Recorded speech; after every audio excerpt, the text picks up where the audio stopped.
Allô, allô et bonne année 2025! Aujourd'hui, je vous parle de mon bilan lecture 2024 et de mes objectifs pour la prochaine année.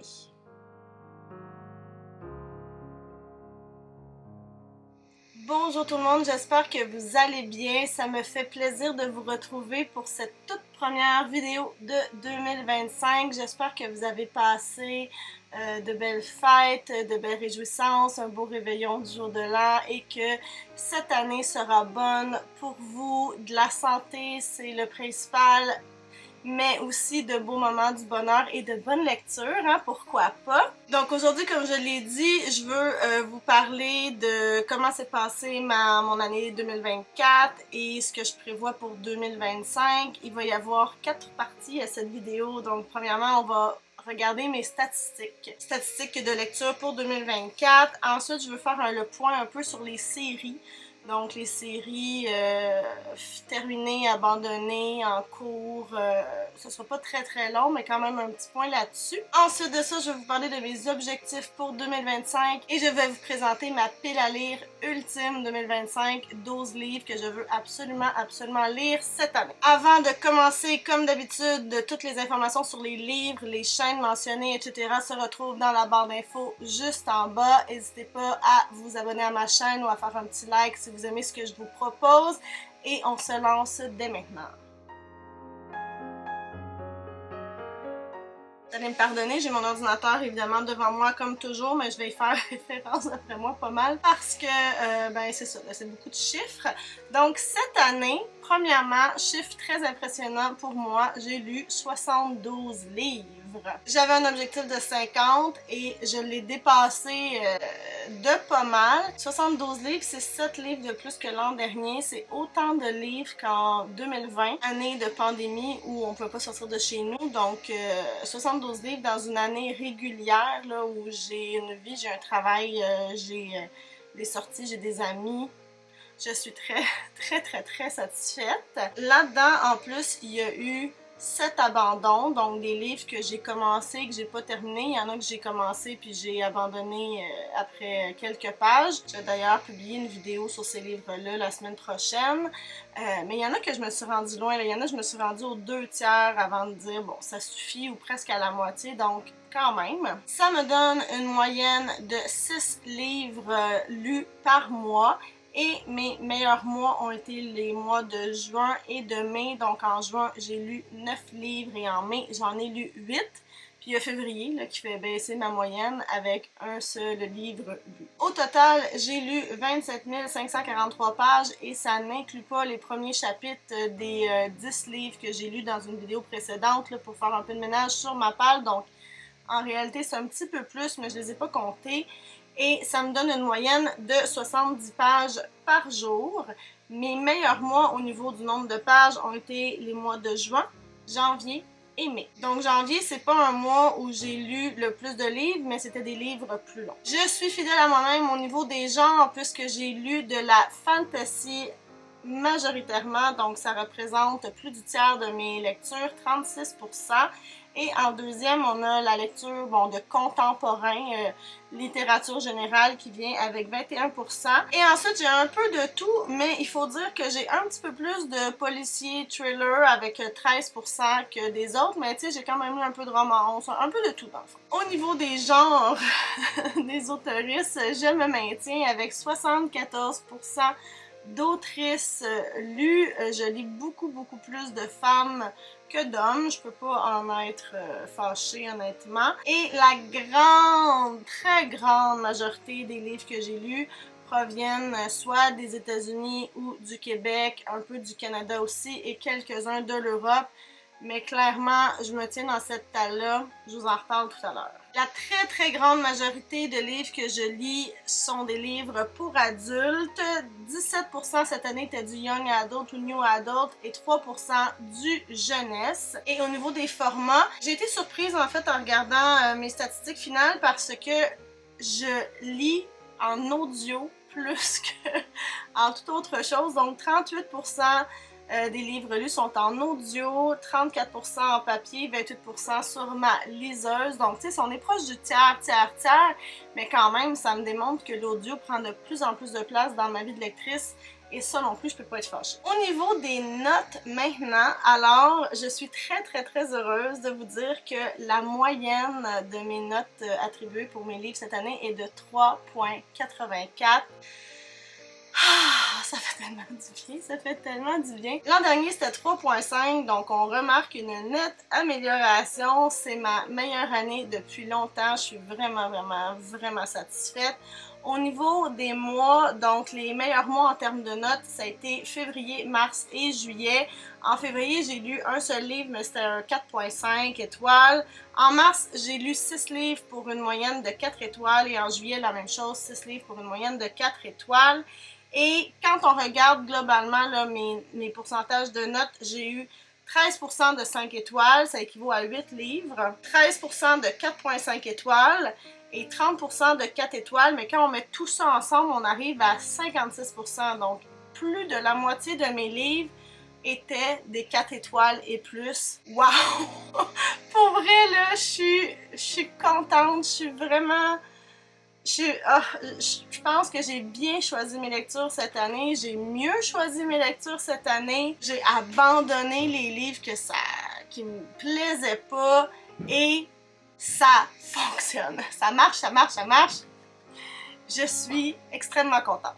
J'ai déjà parlé de mes meilleures lectures 2024 dans ma vidéo de la semaine dernière, alors je vous invite à aller voir ça si vous êtes curieux. Sinon, maintenant, parlons des séries. Alors, séries terminées ou à jour cette année, je suis contente, j'ai progressé là-dedans. J'ai participé au défi là, de Totalie Brune, l'été en série. Et j'ai terminé la série The Book of the Ancestor de Mark Lawrence, Les Pierres et les Roses d'Elisabeth von Arbour, Heartstopper d'Alice Oseman. En fait, je suis à jour. Il va y avoir un autre livre cette année, mais au moins je suis à jour. En route vers Nowhere de Sophie Lorrain, American Royals de Catherine McGee, la The Broken Heart Trilogy de N.K. Jemisin. J'ai terminé aussi la deuxième ère de Miss Bourne, qui est une tétralogie de Brandon Sanderson. J'ai lu la tétralogie La Passe Miroir de Christelle Dabos au complet. J'ai terminé la série Comfort Food Café qui compte genre 7 livres de Debbie Johnson. Et j'ai aussi terminé la trilogie Dragonheart Legacy de Nora Roberts. Donc pour ça, ça va bien.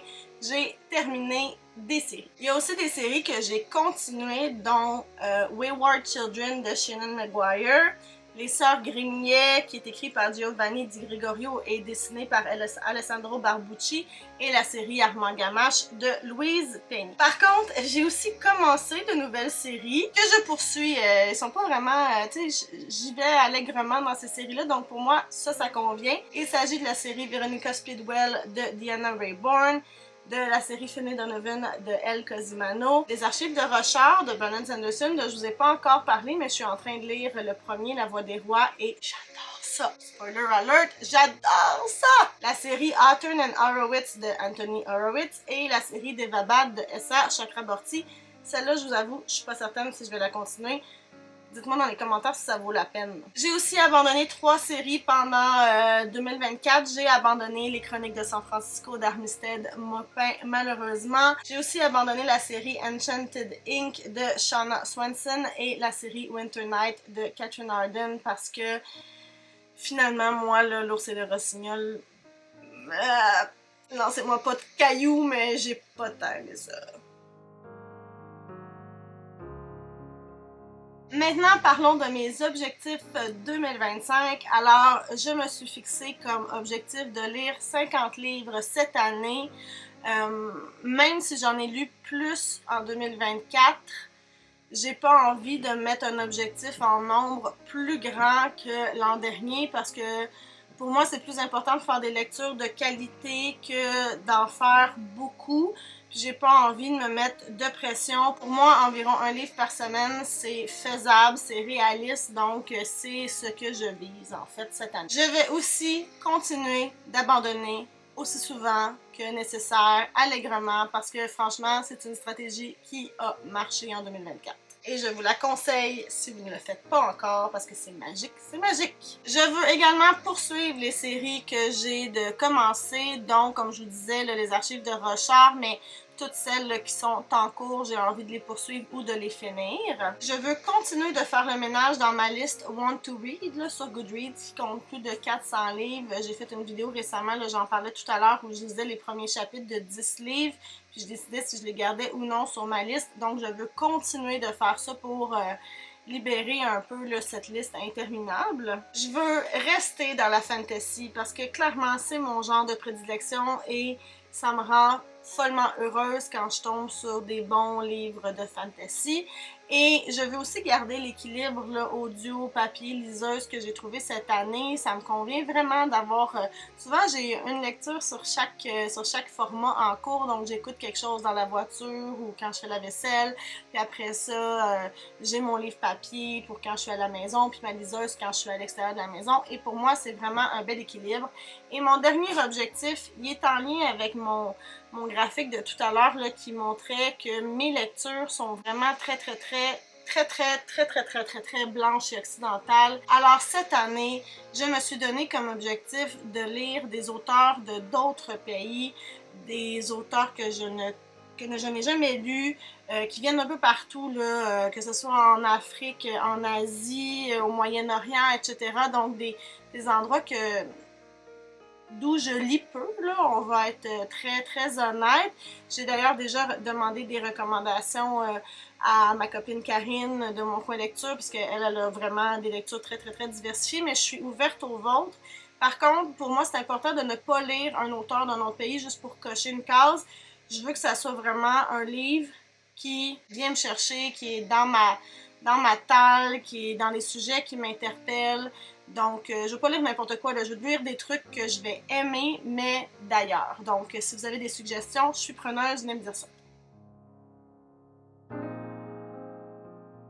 Hey, j'ai menti, il y a une partie de plus à ma vidéo. Les sorties 2025 qui sont sur mon radar. Il y a quelques livres qui devraient paraître cette année, là, que j'ai bien envie de lire. Premièrement, il y a The Stolen Queen de Fiona Davis. C'est un roman historique qui passe de l'Égypte, la Vallée des Rois en 1936 jusqu'au New York de 1978. Il y aurait un artefact égyptien qui viendrait à disparaître. Ça amènerait la colère d'une pharaone égyptienne. Et puis il y aurait des chercheurs ou des historiens qui seraient mêlés à tout ça pour essayer de résoudre le mystère. Donc ça m'intéresse beaucoup. Sinon, Taylor Jenkins Reid va sortir un nouveau livre cette année, Atmosphère, qui se passe dans les années 80 dans le programme de la conquête spatiale là, américaine, qui suit une femme, donc pas beaucoup de femmes à cette époque-là, dans les années 80, à la NASA, donc qui suit une femme qui évolue dans cet univers-là. Je pense que ça va être intéressant, j'aime beaucoup cette autrice. Il y a aussi un nouveau livre d'Emily Henry qui est prévu pour cette année, Great Big Beautiful Life. Et dans ce livre-là, on va retrouver deux auteurs qui se retrouvent dans le même maison, manoir, et qui sont un peu en compétition, donc j'ai confiance que ça va être intéressant. Sinon, il y a aussi un nouveau prequel de Hunger Games, The Sunrise on the Reaping de Susan Collins, qui devrait paraître cette année. Et dans celui-là, on va suivre les jeux de Haymitch. Donc, ce sont les 50e Hunger Games. Alors, évidemment, il devrait y avoir quelque chose de particulier dans l'organisation de ces jeux-là. Et on va suivre Haymitch, qu'on a connu comme mentor de Katniss et de Peeta dans la première trilogie. J'ai vraiment hâte de voir parce que, tu sais, on sait que Haymitch, ça a été assez dramatique, qu'est-ce qui est arrivé à sa famille après les jeux. Donc, qu'est-ce qui a mené à tout ça? J'ai très hâte. Et finalement, il y a A Witch's Guide to Magical Innkeeping par Sangu Mandana qui devrait sortir cette année. En fait, la sortie était prévue l'an dernier puis c'est sans cesse repoussé. Alors j'espère vraiment que 2025 sera son année. On va suivre Serra, qui était une sorcière puissante qui a perdu ses pouvoirs. Puis là, elle va vouloir retrouver ses pouvoirs avec l'aide d'un historien en perçant les mystères d'un grimoire. Donc voilà, ça devrait être cosy. Mais comme je vous dis, doigt croisé que ça sort vraiment en 2025 parce que c'était bon, la Société secrète des sorcières extraordinaires.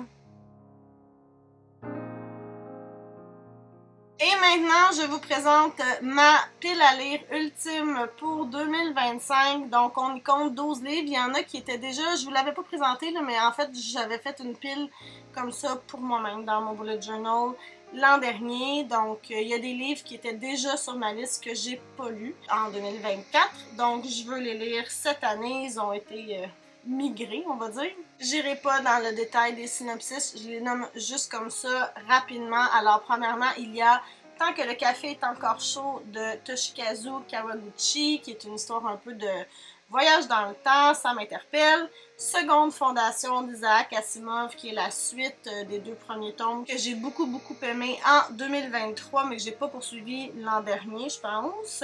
Ensuite, il y a 84 Caring Crossroad de Helen Hanff, qui est un truc épistolaire très connu. Je pense que c'est un classique, mais j'en sais pas tant là-dessus. Il y a aussi Pride de Ibi Zoboi que je veux lire parce que je l'ai depuis vraiment longtemps et c'est un retelling de Pride and Prejudice qui se passe à New York avec des populations latino et afro-américaines. Je pense que ça va être intéressant. Il y a aussi The Marriage Act de John Marr. C'est une espèce de dystopie là, dans un monde où le mariage est comme forcé. Il y a la série The Book of Malazan, le premier tome Gardens of the Moon de Steven Erikson que je veux absolument lire cette année. J'ai lu le premier chapitre récemment, j'ai adoré ça. Mon ami Sylvain a beaucoup aimé aussi, donc je me garoche là-dedans très rapidement. Aussi, je veux lire Sight de Neil Chesterman qui est aussi dans ma bibliothèque depuis une éternité. Il est comme temps, là. Puis le titre en français, c'est La Faucheuse, donc je pense qu'on parle d'une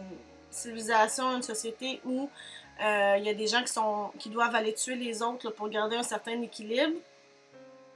On va l'essayer cette année. Il y a aussi Babel de R.F. Kuang, cette grosse brique de fantasy, puis on parle de langue, d'étymologie, tout ça, je pense que ça peut être très gagnant pour moi. Divine Rivals de Rebecca Ross, pouvez-vous croire, j'ai pas encore lu ça.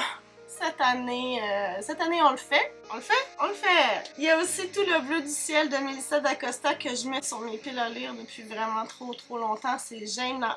J'ai jamais lu Melissa d'Acosta. Je l'ai vu au Salon du livre de Montréal à l'automne. Donc, il faut que je l'essaye. Il y a aussi le Boys Club de Martine Delvaux que je veux lire cette année. Je l'ai reçu en cadeau il y a quand même quelques temps. C'était Karine la bouquineuse qui me l'avait offert dans un échange Booktube Québec, puis j'en ai lu quelques chapitres, j'en ai lu je pense 2 ou 3 chapitres, mais j'ai jamais continué, puis ça fait vraiment longtemps, donc là il va falloir que je pense que je le recommence.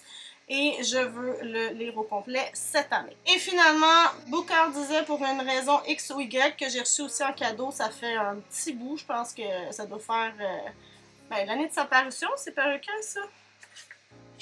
2017. Fait que je dois avoir reçu ça peut-être en 2018 ou 2019. Fait que ça fait au moins 5 ans que c'est dans ma bibliothèque et que je ne l'ai pas lu. Pourtant, j'adore Boucard Diouf. J'écoute toutes ses émissions. Je suis allée le voir en spectacle plusieurs fois. Donc, il n'y a aucune raison pour laquelle je n'ai pas encore lu ce livre et c'est en 2025 que ça va se passer. Donc voilà, c'est ce qui fait le tour de mon bilan 2024, de mes objectifs pour 2025. Venez me dire dans les commentaires quels sont vos objectifs lecture 2025. Est-ce que vous en avez? Est-ce que vous gardez ça ben lousse? Ça m'intéresse de savoir. Si vous êtes rendu jusqu'ici mais que vous savez pas quoi mettre dans les commentaires, venez mettre un petit sablier ou une petite horloge là, pour indiquer que le temps passe. On est dans une nouvelle année. Je vous remercie énormément d'avoir été là. N'oubliez pas que toutes les informations sur les livres mentionnés se retrouvent dans la barre d'infos jusqu'en bas. Merci encore et je vous retrouve très bientôt. Bye!